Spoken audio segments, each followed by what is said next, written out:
기드온 450대 1의 전쟁에서 승리하다라는 제목으로 말씀 나누겠습니다. 오늘 이야기는 전쟁에 관한 이야기입니다. 성경에서 여러 가지 전쟁이 있지만 아주 전무후무한 전쟁의 이야기 중에 하나가 오늘의 이야기입니다. 전 세계에 3대 해전이 있는데 그 3대 해전은 살라미스 해전, 또 칼레 해전, 트라팔가르라는 해전, 세 가지 해전이 있습니다. 이 살라미스 해전은 기원전 48년에 그리스와 페르시아와의 전쟁에서 그리스가 크게 승리한 거고요. 이 칼레 해전은 영국과 스페인 해군의 전쟁에서 영국이 크게 승리한 전쟁입니다. 트라팔가르 해전은 1805년 프랑스와 스페인 연합 함대를 영국 해군 넬슨 제독이 물리친 해전입니다.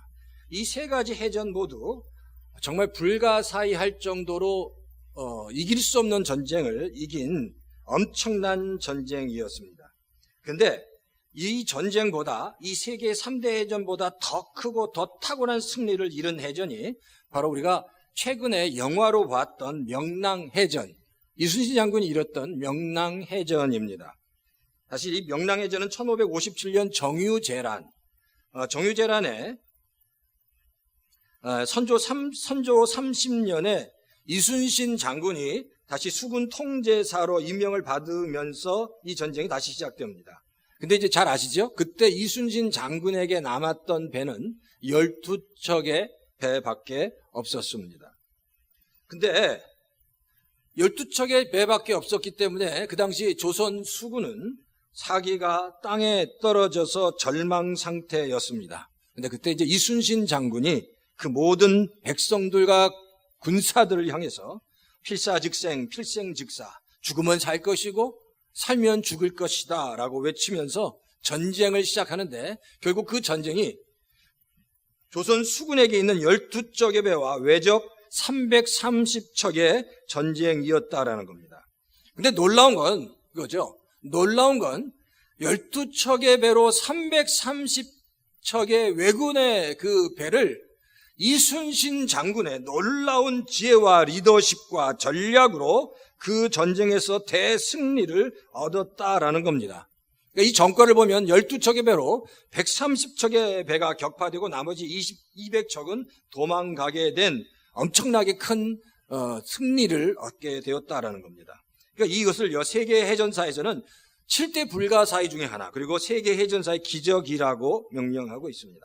근데 더 놀라운 건 오늘 성경에 나오는 바로 이 기드온 대첩, 기드온이 미디안과의 이 전쟁은 이순신 장군이 이긴 것과 모두 비교할 수 없는 더 큰 승리였다는 것을 우리가 알 수 있습니다. 자, 이순신 장군은 12대 330이었습니다. 12척의 배로 330척의 배를 무찔러 이겼는데, 오늘 본문에 나오는 기드온 전투는, 기드온 대전은 300명의 군사로 13만 5천의 미디안 군사들을 이겼다라는 겁니다. 사실 그래서 제가 이걸 나눠봤더니 450대 1의 전쟁이었습니다. 450대 1의 전쟁에서 하나님께서 기드온을 승리케 하셨다라는 거예요. 그래서 오늘 사실 이 전쟁이 일어난 곳이 하롯이라는 셈, 1절에 보면 하롯이라는 셈이라, 그러니까 하롯셈 대첩이라고 명명할 수 있어요. 하롯셈 대첩에서 기드온의 300명 군사가 미디안의 13만 5천의 병사들을 무찔렀다라는 겁니다. 그 전쟁에서 큰 승리를 거두었다라는 겁니다. 이 전쟁으로 인해서 이스라엘 백성은 40년 동안 주변 미디안 민족들과 이방 민족으로부터 공격을 당하지 않고 평화롭게 지냈다라고 성경은 기록합니다. 근데 이제 중요한 포인트는 이겁니다. 중요한 포인트. 그럼 도대체 기드온이 뭐길래 이 하롯셈 대첩, 그래서 이 큰 전쟁에서 승리할 수 있었냐라는 겁니다. 사실 기드온은 이순신 장군 같이 그에게는 탁월한 지혜와 용기와 전략과 리더십이 있었던 게 아니라는 겁니다. 앞으로 우리가 살펴보겠지만 기드온은 정말로 연약하고 유약하고 리더십도 없는 부족한 사람이었다는 겁니다. 그런데 이 기드온이 이 하롯셈에서 이순신 장군보다 더 큰 엄청난 승리를 이루게 된 이유가 뭘까? 하는 것이 오늘 우리가 생각해 보아야 할 질문이다라는 겁니다. 한 세 가지 정도로 같이 나누겠습니다. 첫 번째는 하나님이 기드온과 함께 하셨기 때문에 이 전쟁에서 승리했다는 겁니다. 사실 오늘 본문에서 기드온의 모습을 좀 살펴보면 6장 11절에 성경에 나와요. 6장 11절에 그 기드온의 모습은 이렇게 나와 있습니다. 주님의 천사가 아비에셀 사람 요아스의 땅 오브라에 있는 상수리 나무 아래 와서 앉았다. 그때 요아스의 아들 기드온은 미디안 사람들에게 들키지 않으려고 포도주 틀에서 몰래 미리삭을 타작하고 있었다라고 성경은 얘기합니다. 그러니까 기드온이 지금 몹시 배고파서 이제 곡식을 타작해야 되는데 너무너무 두려워서 그 미디안 사람들이 보지 못하는 곳에서 숨어서 포도즙 틀에서 밀 이삭을 타작했다라고 얘기합니다. 그러니까 이 포도즙 틀에서 몰래 숨을 죽여가면서 타작했다는 이야기는 기드온이 얼마나 겁쟁이였는지 그 기드온의 모습을 알 수 있다는 겁니다. 정말 겁쟁이라는 겁니다. 만약에 용사였다면 대낮에 보는 앞에서 그 타작을 했을 겁니다. 근데 몰래 숨죽여 가면서 포도즙 틀에서, 그러니까 타작하는 것처럼 보이지 않으려 포도즙 틀에서 몰래 타작했다라고 성경은 얘기합니다. 그러니까 기드온이 얼마나 겁쟁이였는지를 알 수 있다는 겁니다. 다음 6장 15절에 보면 성경이 이렇게 기록하고 있습니다. 6장 15절에 그러나 기드온이 그에게 대답하되 오 주여 내가 무엇으로 이스라엘을 구원하리까 보소서 나의 집은 므낫세 중에 극히 약하고 나는 아버지 집에서 가장 작은 자다라고 얘기합니다. 기드온이 얘기합니다. 나는 므낫세에서 가장 약한 자고 그리고 그 집안에서 나는 아버지 자녀들 중에서 제일 작은 자입니다. 므낫세에서는 제일 약하고 또 그 우리 아버지 중에서 아버지의 자녀들 중에서 제가 제일 작은 자입니다라고 얘기합니다. 근데 이 뉘앙스를 가만히 살펴보면 이거예요. 겸손해서. 기드온이 하나님 앞에서 사람들 앞에서 너무너무 겸손해서 자기를 낮춘 게 아니에요. 정말 자기는 아무것도 아닙니다. 정말 자기는 유약한 존재입니다. 연약한 존재입니다. 아무것도 할 수 없는 정말 그런 부족한 존재라는 것을 자기를 드러내는 거예요. 나는 힘이 없어요. 리더십도 없어요. 아무것도 할 수 없는 정말 작은 자입니다. 라고 자기를 고백하고 있다라는 겁니다. 또 가만히 보면 하나님이 또 기드온에게 이런 명령을 내립니다. 자, 기드온에게 지금 여기 바알에 그 우상이 있는데 네가 그 바알의 우상을 도끼로 찍고 거기에 새로운 제단을 만들어서 번제를 드리라고 얘기합니다. 바알의 단을 찍어라. 나무로 만든 그 바알의 단을 바알의 우상을 다 찍고 거기 새로운 제단을 만들어서 번제를 드리라고 해요. 그 이야기를 듣고 몹시 괴로워합니다. 그리고 나서 하긴 해요. 언제 하냐면 깊은 밤에 아무도 정말 눈치채지 못하는 깊은 밤에 그 부하들을 데리고 들어가서 바알의 단을 다 찍고 제단을 세우고 번제를 드리고 들어가. 아무도 모르는. 그 다음날 이러니까 발칵 뒤집힌 거죠. 누가 이 바알의 제단을 이렇게 만들었느냐. 그 밤 깊은 곳에 간 이유는 겁이 났기 때문입니다. 바알의 제단을 찍었을 때 자기가 잘못하면 죽을지도 모르니까 너무너무 이 소심하고 겁 많고 유약한 존재가 바로 기드온이었다라는 겁니다. 근데 놀라운 건 그겁니다. 정말 이 찌질하고 유약하고 연약한 정말 리더십이라는 리더십은 없고 늘 소심하게 살았던 이 기드온에게 6장 12절에 보면 이렇게 말씀합니다. 힘센 장사여 주님께서 너와 함께 하신다. 이걸 개역성경에 보면 훨씬 더 좋은 것 같아요. 힘센 장사여가 이 말씀을 큰 용사여 여호와께서 너와 함께 하신다라고 천사가 얘기합니다. 정말 찌질하고 부족하고 연약하고 유약한 정말 리더십이라는 리더십은 없는 그렇게 기드온에게 천사가 큰 용사여 여호와께서 너와 함께 한다. 이야기는 바로 복음입니다. 복음. 하나님이 하나님의 자녀를 향해 부르실 때 이렇게 부르신다는 거예요. 정말 약한 자였습니다. 부족한 자였습니다. 연약한 자였습니다. 근데 하나님이 그러는 거예요. 너는 큰 용사야. 그렇잖아요. 우리가 우리 자신을 보면 한없이 부족합니다. 제가 제 자신을 봐도 그렇고 우리는 뭘 할 때 정말 한없이 부족한 자. 어떻게 지혜도 없고 리더십도 없고 제대로 정말 늘 왔다 갔다 하는 그런 나조차 내 마음을 잡지 못하는, 우리가 그렇잖아요. 잡지 못하는 정말 연약한 존재, 갈대 같은 존재라는 겁니다. 근데 하나님께서 우리를 향해서 내가 너를 사랑한다. 너는 내 아들이라고 얘기해요. 너는 내가 직접 낳은 내 아들이라고 말씀하는 거예요. 너는 내 아들이라.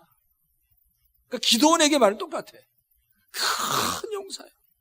여호와가 너와 함께한다. 하나님께서 기도원에게 그 음성을 들려주신 겁니다. 기도원에게 내가 너와 함께한다. 너는 큰 용사다. 기도원이 이 음성을 들었습니다. 믿음으로 기도원이 그 음성을 들었다. 베드로의 원래 이름이 시몬입니다. 사이먼이에요. 사이먼. 그래서 보면 이렇게 사이먼이라는 이름을 가지고 있는 미국 사람들도 많이 있습니다. 근데 사실 이 사이먼이라는 이름의 뜻이 뭔지 아십니까? 사이먼의 이름을 뜻은 갈대라는 뜻입니다. 갈대같이 흔들리는 거예요. 근데 성경에 보면 베드로가 자기 형제 안드레를 쫓아 주님께 나왔을 때 주님이 베드로에게 얘기합니다. 주님이 시몬에게 내가 요한의 아들 시몬이구나. 내가 앞으로 장차 너를 베드로로, 게바로 부르겠다. 게바가 뭐죠? 베드로 반석이라는 겁니다. 주님이 갈대처럼 흔들리는 시몬 베드로를 향해서 내가 앞으로 너를 갈대로 아니라 반석이라고 부르겠다라고 말씀하시는 거예요. 그의 존재 자체를 바꿔주겠다고 말씀하고 있다라는 겁니다. 갈대가 반석이 되게 해주시겠다라고 말씀합니다. 베드로 스스로 반석이 될 수 없지만 하나님께서 그를 반석으로, 주님이 그를 반석으로 만드시겠다고 선언한 거예요. 그 선언을 믿음으로 붙잡으면 되는 겁니다. 사실 우리는 우리 스스로 반석이 될 수도 없고 우리 스스로 큰 용사도 될 수 없습니다. 우리가 우리 자신을 보면 너무너무 연약하고 너무너무 갈대처럼 흔들리고 부족한 존재라는 거예요. 근데 그런 관점에서 나를 보는 게 아니라 하나님의 자녀의 관점에서, 그렇잖아요. 큰 용사, 여호와가 너와 함께 한다는 그 하나님의 말씀을 붙잡아야 한다는 겁니다. 그러니까 기도원이, 겁 많은 기도원이, 그 유약한 기도원이 용사가 된 이유는 한 가지입니다. 하나님의 그 부르심, 큰 용사야 내가 너와 함께 하겠다는 그 말씀을 기도원이 붙잡았기 때문이다라는 거예요. 그러니까 성도가 강해지는 비결은 한 가지입니다. 내 자신을 나의 눈으로 보는 게 아닙니다. 하나님의 눈으로 보는 겁니다. 하나님이 함께 하시면 강해지는 겁니다. 주님과 동행하면 주님의 말씀을 붙잡으면 강해지는 겁니다. 이 예배 가운데 하나님을 만나면 강해지는 겁니다. 내가 나를 보면 한없이 부족하고 연약하지만 하나님과 동행하면, 예배 가운데 하나님을 만나면, 기도 가운데 하나님을, 그 은혜를 경험하면 그때서야 강해질 수 있습니다. 우리를 강하게 하는 힘이 나에게 있지 않고 하나님에게 있습니다. 중요한 건 나에게 집중하는 게 하나님께 집중할 때 우리가 하나님 보시는 강한 용사가 될 수 있다라는 겁니다. 마태복음 28장 18절에도 주님이 승천하시면서 제자들에게 말씀, 내가 끝날까지 너희와 함께 하겠다라고 말씀합니다. 승천, 내가 끝날까지, 이 말씀, 끝날까지 내가 너와 함께 하겠다라고 그 말씀을 붙잡고 끝까지 갔던 제자들은 하나님의 놀라운 은혜를 경험한 거라는 겁니다. 이 말씀 붙잡아야 돼요. 이 말씀 붙잡고 다시 한번, 그렇죠. 제가 지난주에도 말씀드린 것처럼 우리는 정말 구원받을, 하나님의 자녀로 인정받을 아무런 근거도 없는데 불강력적인 은혜로 우리가 하나님의 자녀가 됐으면 그 은혜를 선포해야 돼요. 그 은혜를 선포하는 것, 그 은혜를 세상에 알리는 것이 바로 선교라는 겁니다.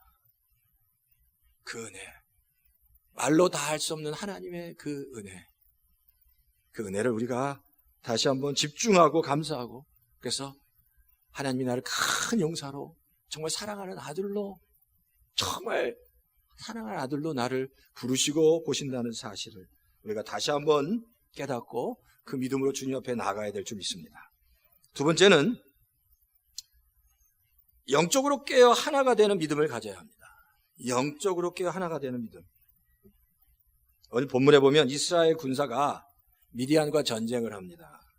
근데 하나님께서 가장 중요하게 여기시는 게 뭔지 본문에서 좀 알 수 있습니다. 그들이 깨어서 하나가 되는 마음, 믿음을 갖기를 원하셨습니다. 깨어서, 이 전쟁을 하는데 깨어서 하나가 되는 믿음. 숫자가 중요하지 않았다는 겁니다. 오늘 본문에 보면 그래요. 미디안과 싸우기 위해서 이스라엘 백성들이 소집됐습니다. 근데 성경에 보니까 3만 2천 명이 전쟁에 동원이 됐습니다. 미디안이 13만 5천, 3만 2천이면 글쎄 한 5분의 1 정도 되는 거 아닌가요? 5분의 1 정도의 전 군사들이 모였습니다. 그런데 하나님이 생각할 때 너무 많다고 생각했어요. 그래서 하나님 말씀하세요. 기도원에게. 이 전쟁을 두려워하는 사람은 다 가라고 얘기해요. 이 전쟁을 두려워하는 사람을 다 가라 했더니 2만 2천 명이 도망갔습니다. 남은 사람이 10,000명. 근데 10,000명도 너무 많은 거예요. 그들을 다 데리고 물가에 가서 물을 먹게 했습니다. 근데 물을 먹게 하니까 사주를 경계하면서 물을 손으로 떠서 손으로 핥아먹는 병사들, 물을 손으로 떠서 핥아먹는 병사들, 또 다른 병사들은 무릎을 확 그냥 질펀히 꿇고 그냥 물을 마시는 병사들과 구분이 됐는데, 사주를 경계하면서 물을 손으로 떠서 핥아먹는 병사가 딱 300명이었다는 거예요. 근데 하나님이 딱 그 300명을 픽업하셨습니다. 사주를 경계하면서 케어풀하게 주변을 살펴보면서 물을 마셨던 300명의 군사를 뽑았다라는 겁니다. 그들은 하나님 앞에서, 전쟁 앞에서 준비된 군사들이었습니다. 그러니까 하나님께서 그 군사들을 쓰시게, 준비된 군사를 쓰겠다는 겁니다. 그래서 300명을 하나님께서 그들을 예비하시고 그들을 붙잡으셨다는 거예요. 시편 23편 7절과 8절에 보면 성경이 이렇게 여호와 하나님에 대해서 말씀하십니다. 문들아 너희 머리를 들을지어다, 영원한 물들아 들릴지어다. 영광의 왕이 들어가시리로다. 영광의 왕이 누구시냐? 강하고 능한 여호와시요 전쟁에 능한 여호와시도다. 전쟁에 능한 여호와라는, 전쟁에 능한 여호와.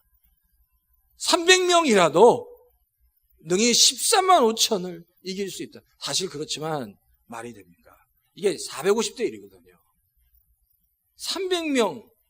300명으로 어떻게 그 하롯셈 그 계곡에 아주 모래처럼 가득 차 있는 미디안 백성, 아말렉 족속들을 어떻게 이길 수 있냐는 거예요. 모래처럼 까맣게 있는 13만 5천의 그 병사를 어떻게 300명으로 이길 수 있겠냐라는. 근데 외치라는, 전쟁에 능한 여호와는 전쟁에 능하신 분이다, 전쟁의 왕이다 라는 것을 잊지 말라는 겁니다. 뭐 결과는 우리가 너무 잘 압니다. 300명의 그 군사가 바로 13만 5천의 미디안 군사들을 다 이깁니다. 뭐 총으로, 칼로가 아니라 빈 항아리에 횃불을 들고 나팔을 불고 미디안 진영으로 나갈 때 미디안 군사들이 서로 우왕좌왕하며 서로를 죽이면서 다 죽었습니다. 그러니까 하나님께서 아까 말씀 정말 기적 중에 기적을 일으킨 겁니다. 그러니까 이순신 장군이 일으켰던 그 명랑해전과 비교할 수 없는 정말 전적인 하나님의 은혜로 놀라운 그 전쟁의 승리가 이스라엘 백성에 임했다라는 겁니다. 네, 보세요. 명랑대첩을 보면 사실 처음에는 이순신 장군이 12척의 배로 330척의 배와 이렇게 대치를 합니다. 근데 그 명랑해전에서 그 12척의 배와 330척의 배가 대치될 때 이순신 장군이 이렇게 외칩니다. 자, 조선 수군들이 이제 그 왜군들 앞으로 나가자고 돌격 명령을 내립니다. 근데 돌격 명령을 내렸는데 그 이순신 장군이 탄 대장선을 따랐던 조선 수군은 한 한 척도 없었다는 거예요. 이순신 장군 대장선만 앞으로 나갔습니다. 그리고 나머지 11척은 그 뒤에서 대장선이 앞으로 나가는 것만 보고 있어요. 근데 그렇잖아요. 대장선에는 그 수신호를 줘야 되기 때문에 내가 대장선이라는 것 깃발이 있습니다. 근데 330척이나 되는 그 왜군들 앞에 오직 이순신 장군의 대장선만 나가니까 왜군들이 환호성을 지르는 겁니다. 저 이순신 장군만 죽이면 우리가 이 전쟁에서 승리한다. 그래서 130척이라는 배들이 이순신 장군 앞으로 오기 시작했다는 겁니다. 근데 여전히 11척은 움직이지 않았습니다. 그래서 지켜보는 거예요. 근데 이순신 장군이 있는 대장선에 먼저 도착했던 왜 그 수군들, 그 배들과 전투가 벌어지는데 그 배 하나하나를 바로 대장선, 이순신 장군의 그 대장선이 격파하기 시작합니다. 근데 왜군들은 자기네 배가 격파되든 상관하지 않고 왜군들의 그 무기는 조총이었고요.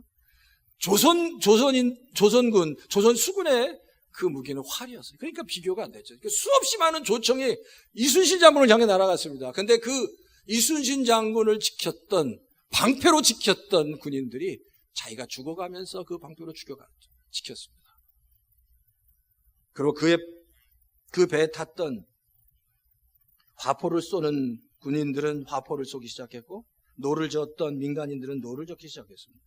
근데 여러분 아십니까? 그 이순신 장군이나 조선배의 그 배가 판옥선이라고 해서, 판옥선은 밑바닥이 이렇게 맨질맨질하답니다. 평평해서 노를 지면 360도를 그 제자리에서 돌 수 있다는 거예요. 근데 왜군은 이게 일자로 그 배 바닥이 돼 있어서 이게 쉽게 회전이 안 된다는. 그러니까 이순신 장군이 외적 중심에 들어가서 빙글빙글 돌면서 화포를 발사하니까 배가 하나씩 무너져 가는 거예요.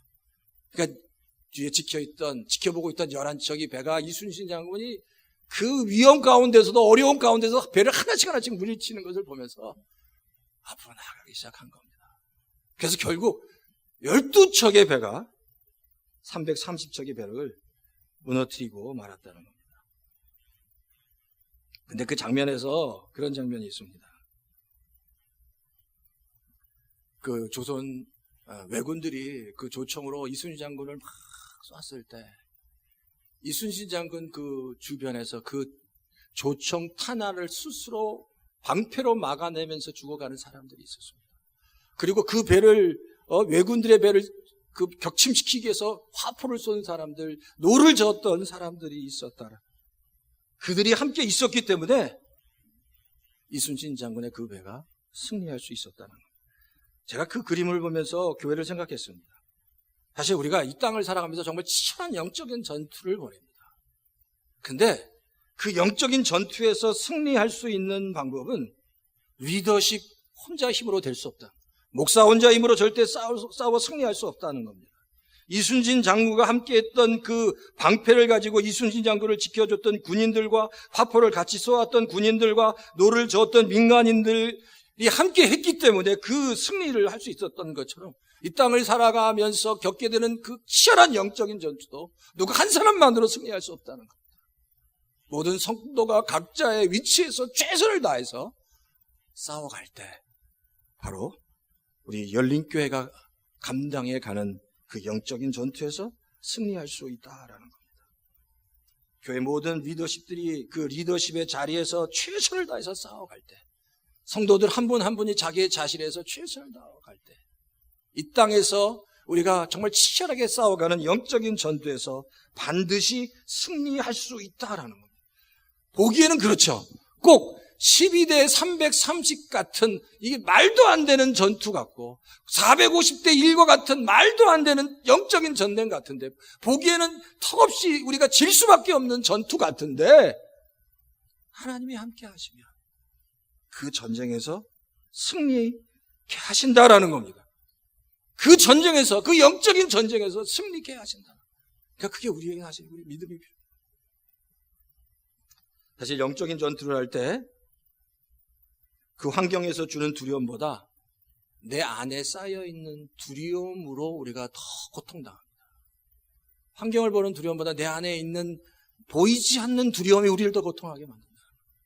그런 두려움조차 떨쳐버리고 하나님께 나아가야 됩니다. 그런 거죠. 가족을 생각하는 두려움. 내가 과연 여기서 죽으면 어떻게 될 것인가에 대한 두려움. 비즈니스에 대한 두려움, 내 인생에 대한 두려움들이 가득 차게 될 겁니다. 그런데 그런 두려움에서 이겨나가야 한다는 겁니다. 우리가 볼 때 그래요.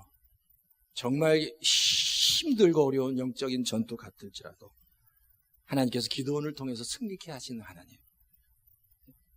그 명랑해전처럼 12척의 배로 330척의 배를 물리치 어떤 그런 놀라운 역사들이 믿음으로 하나님께 나간 성도들의 영적 전쟁 가운데 하나님께서 그 성도들의 영적 전쟁을 승리케 하실 줄 믿습니다. 크던 작던 하나님이 함께 하시면 된다라는 그 믿음, 하나님에 대한 믿음, 하나님에 대한 신뢰, 그 신뢰가 우리에게 필요합니다. 그 믿음으로 정말 하나님께 신뢰하며 나가시는 우리 열림교회 모든 성도님 다 되시기를 주의 이름으로 축원합니다. 세 번째는 확신을 가진 신앙이 필요하다. 오늘 보면 7장 9절부터 11절에 보면 우리가 아까 읽었습니다. 하나님이 기드온에게 말씀하십니다. 너 적진으로 가서 그들이 하는 이야기를 들어보라고 얘기합니다. 자, 그래서 우리가 아까 읽었던 것처럼 기드온이 적진에 내려갑니다. 그 부하와 같이 내려가서 이야기를 듣는데 적군들의 이야기예요. 보초를 썼던 적군들이 이렇게 이야기합니다. 내가 어제 꿈을 꿨는데 그 꿈에 큰 보리떡 하나가 있는데 그 보리떡이 미디안의 장막과 진을 다 무너뜨리더라. 도대체 이게 무슨 꿈이야? 라고 물어봅니다. 근데 그 옆에 있는 그 꿈을 들었던 옆에 있는 미디안 군사가 얘기하는 거예요. 그 꿈이 그 보리떡 덩어리가 바로 이스라엘의 요아스의 아들 기드온이 아니냐. 하나님께서 이 미디안을 그의 손에 넘기셨구나. 이제 우린 다 죽었다. 라고 그가 그 꿈 해몽을 그렇게 하는 거예요. 바로 그 보리떡 덩어리가 뭔지 알아? 이스라엘의 요아스의 아들 기드온이다 라는 거예요. 하나님께서 이 미디안을 그 기드온의 손에 다 붙이셨어. 이제 우리 다 죽었어. 이 이야기를 기드온이 적진에 들어가서 가만히 듣는데 그게 지금 미디안 군사가 그 얘기를 하는 겁니다. 이게 무슨 얘기예요? 하나님이 컨펌해 주시는 거예요. 이 전쟁은 이미 하나님의 손에 이스라엘 백성 손에 미디안을 붙이셨다는 얘기입니다. 그 이야기 컨펌을 받은 거예요. 그 컨펌을 받으니까 이 전쟁은 승리했구나. 이 전쟁은 이제 이겼구나 라는 확신을 갖게 된 겁니다. 그래서 15절에 기드온이 이스라엘 진으로 돌아가서 일어나라, 주님께서 이 미디안 진을 우리 손에 붙이셨다. 그들은 다 우리 손에 죽게 될 것이다 라고 치는 겁니다. 사실 믿음은 들음에서 나고 들음은 말씀에서 납니다. 우리가 무슨 전쟁을 하든 영적 전쟁을 하든 정말 중요한 건 믿음입니다. 믿음의 전쟁이다. 믿음이 있어야 전쟁에서 승리할 수 있습니다. 지금 기도는 그 믿음이 하나님 앞에서 세워진 거예요. 하나님께서 하시는구나. 하나님께서 역사하시는구나. 라고 하나님을 믿게 됐다는 겁니다. 그러니까 성도의 영적인 전쟁도 마찬가지예요. 믿음입니다. 내 마음속에서 믿음이 세워져야 합니다.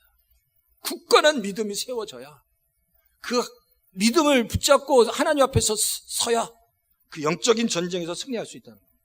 히브리서 11장 6절에 성경이 이렇게 기록합니다. 믿음이 없이는 하나님을 기쁘시게 하지 못하나니 하나님께 나아가는 자는 반드시 그가 계신 것과 또한 그가 자기를 찾는 자에게 상 주신 이심을 믿어야 할지니라 라고 말씀합니다. 요한 1서 5장 4절에도 무릇 하나님께로부터 난 자마다 세상을 이겼느라 세상을 이기는 승리는 이것이니 우리의 믿음. 세상을 이길 수 있는 유일한 한 가지, 그것은 믿음입니다. 우리가 가지고 있는 지혜도 아니고 우리가 가지고 있는 어떤 경험도 아니고 우리가 가지고 있는 그 어떤 것도 아니고 우리가 이 땅을 살아가면서 이 땅에서 승리할 수 있는 딱 유일한 한 가지는 믿음이다. 근데 놀라운 건 그 믿음이 말씀에서 온다는 겁니다. 로마서 10장 9절 10절에서 말씀하신 믿음은 들음에서 나고 들음은 말씀에서 난다. 믿음은 들음에서 나고 들음은 말씀에서. 그러니까 말씀을 붙잡아야 합니다. 하나님의 말씀을 말씀을 배워야 하고 말씀을 들어야 됩니다. 믿음은 말씀에서 나기 때문입니다. 기도원이 확신을 가진 것도 뭐예요? 말씀을 하나님이 주시는 음성을 들은 겁니다. 그 병사를 통해서 컨펌을 받은 겁니다. 내가 하나님 앞에서 이 땅에서 치열하게 살아가면서 나를 세워줄 수 있는, 정말 내가 하나님 앞에서 온전하게 설 수 있는 유일한 한 가지 방법은 말씀을 붙잡는, 말씀을 공부하는 거고, 말씀 앞에 온전하게 내가 그 말씀 앞에 나아가는 겁니다. 그리고 그 말씀하시는 하나님의 말씀에 순종하는 겁니다. 그때 하나님의 역사를 내 인생 가운데 경험하게 된다는 겁니다. 근데 이 말씀을 붙잡기 위해서 치열한 영적인 전투가 있는 겁니다. 이 말세에는 날마다 성도들을 미혹하고 성도들이 배교하도록 수없이 많은 유혹들이 있기 때문입니다. 데살로니가후서 2장 2절에 성경이 이렇게 기록합니다. 누가 어떻게 하여도 너희가 미혹되지 말라. 먼저 배교하는 일이 있고 저 불법의 사람 곧 멸망의 아들이 나타나기 전에는 그날이 이르지 아니하리.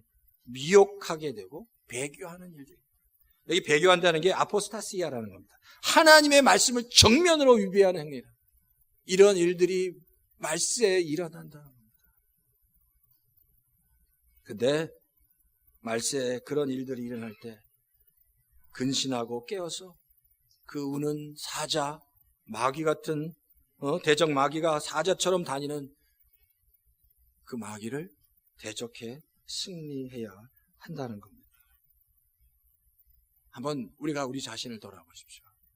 내가 지금 생각하는 것, 내가 생각하고 내가 지금 나아가는 삶의 모든 근거가 어디에 있는가?